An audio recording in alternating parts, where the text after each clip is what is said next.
Welcome to Revlog, where the three of us are finally back together. Here we are. We have been out. I mean, all three of us have been out in recent days and vacations and mission choir tour and other kinds of things happening. Harrowing off-road adventures. Brian was nearly stuck in the mountains. That's what I hear. Yes. So, but glad we're back together. Yeah, me too. We've missed this.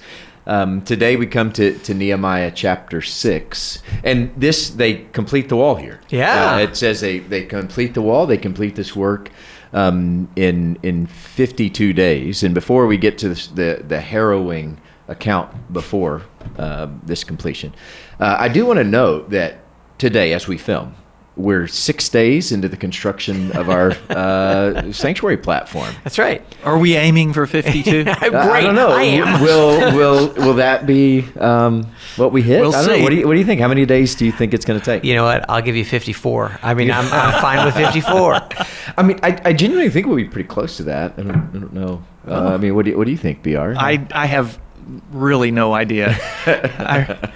It was all new to me yesterday. Yeah. So If we get in there before Christmas, I'll be happy. Yeah, I told somebody this morning, we had special rehearsal yesterday after worship, and I was amazed at the attitude. First of all, I had over 100 folks from the worship ministry in a rehearsal in mid-July. I know, isn't that right? remarkable? I mean, but I think they're all just so eager, and it's not ideal circumstances, but everybody just excited because something different, and they just know that all that's happening, will benefit the worship ministry and the church in general, and what a blessing. So I really am actively praying that gratitude and grace will continue for 52 plus. 52 plus days. That's right.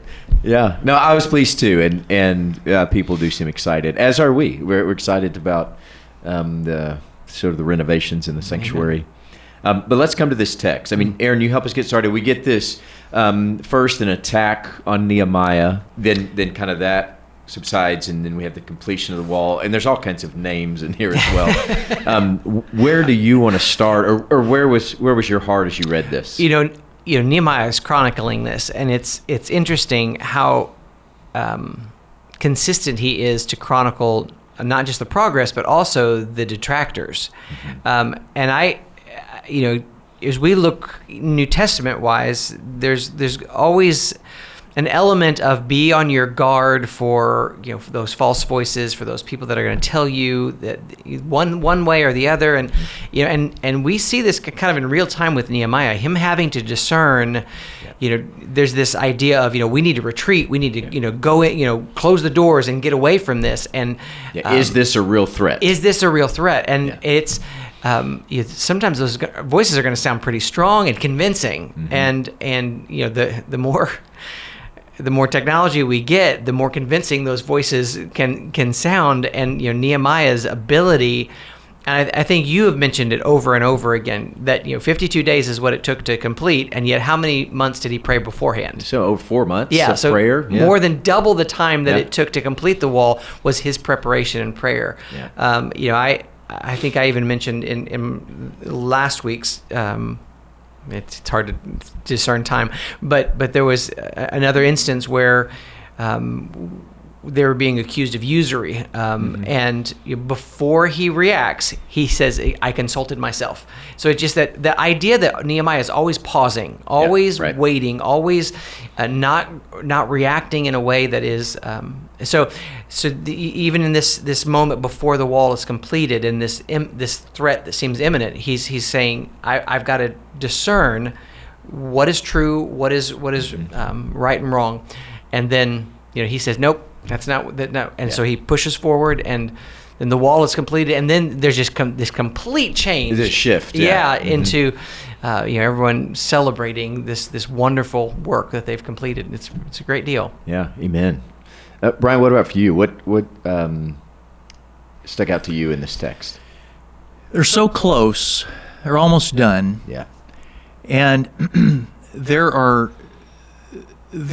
many things throughout our lives and throughout history, really, that we get so close on, and then we drop it, or we go the wrong way, or we forget something or whatever. And here Nehemiah is, aside from being very wily and very he is always discerning, and all that. Aside from all of that, he is understanding that he is not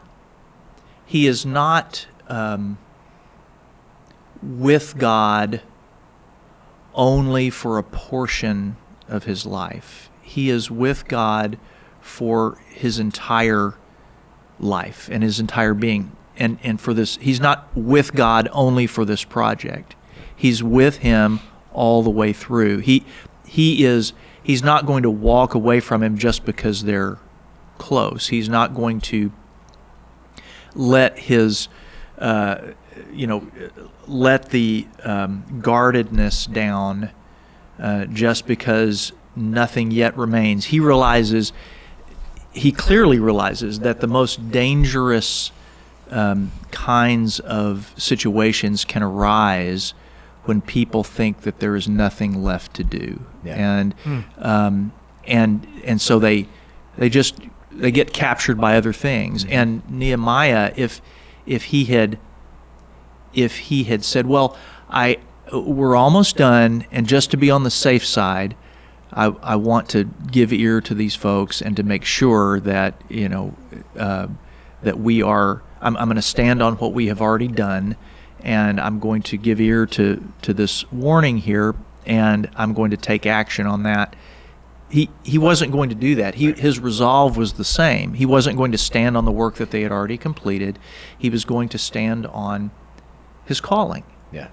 And so right here at the end, it could have all quite literally come tumbling down at this time when they're almost done with this work. Yeah. This was the time to continue to be strong. Yeah, and I mean that's what this threat was. I mean, they threatened to kill him here, and it's one last-ditch effort by these people that don't want it to happen to undermine everything. That's right. And they're thinking if he will respond to this death threat, then maybe we can undermine the work and keep them from completing the work. Of course, and it was all a ruse. It was a ruse, yeah. In order to distract and defer and keep them from all of completing that, the project, right? And they would have ended up with all this deferred maintenance. So so there we have it. Yeah. Aaron, as you read through here, what question do you have from the text? Yeah, just kind of looking back. I mean, the death threat. Mm-hmm. A couple weeks ago, we did if a fox walked on it, it would collapse, and then you're mocking the work. And there are different methods in which people came at the Nehemiah personally or the people. And I think one of my just great concerns is, as I am bombarded with messages about faith, about where the church should be, and they can have different methodologies, whether they're just slick. A lot of spit and polish on it, or excitable, or just fantastic, and I can get caught up in the presentation and just the messaging and lose exactly what you just said, Brian. Lose that standing on the call that we've been drawn to, and I think all of us from Nehemiah on can benefit from the discernment. So how are we discerning the messaging that we're hearing against the call that we've received? And then sometimes another voice, a friend's voice, even an adversary's voice can remind us stay on track, but oftentimes it can pull us away. Distract us. And so how are we using the word? How are we using our call to discern the path to stay on? Yeah, and this last-ditch effort they give him is one that all of us would take very seriously. A death threat, right? They're saying, well, then somebody's coming to kill you, and him being able to discern out, this is an empty threat, and I need to continue this work. That's a pretty serious time of discernment in that. Right? Brian, what about for you? What question do you have of the text? Y'all have, all of us here have experienced critical voices in the guise of concerns. Right. Oh, sure. You know, right. Yeah. concernicisms, you know, if you will. Yeah. And so something like that is happening here. You know, I want to, you know, brother pastor, you know, brother Nehemiah, I'm coming to you, you know, out of concern, and Nehemiah is not. I'm going to get to the question here in just a second, but Nehemiah is not in legacy mode. He's not wanting to finish well for legacy's sake here. He's wanting to finish well because there are going to be people living on what he's built and in what, you know, what he's done, and they're going to have to give a good portion of their lives with this project, whether it's undermined or whether it's successful. And so we often talk about finishing well and the legacy of this or that person, but it is much larger than Nehemiah, and he never forgets that. And so my question is, am I in legacy mode, or am I in generation mode? You know, what comes after me? Is my name the only name I'm concerned about, or am I going to have the spirit of a servant, like Jesus, who said, you know, it is for the sake of these that I must do my work. Yeah. Amen. And that certainly is the heart of Nehemiah here. Yeah. When he continues this work. We'd love to hear your thoughts on Nehemiah 6 as well, if you'd comment below.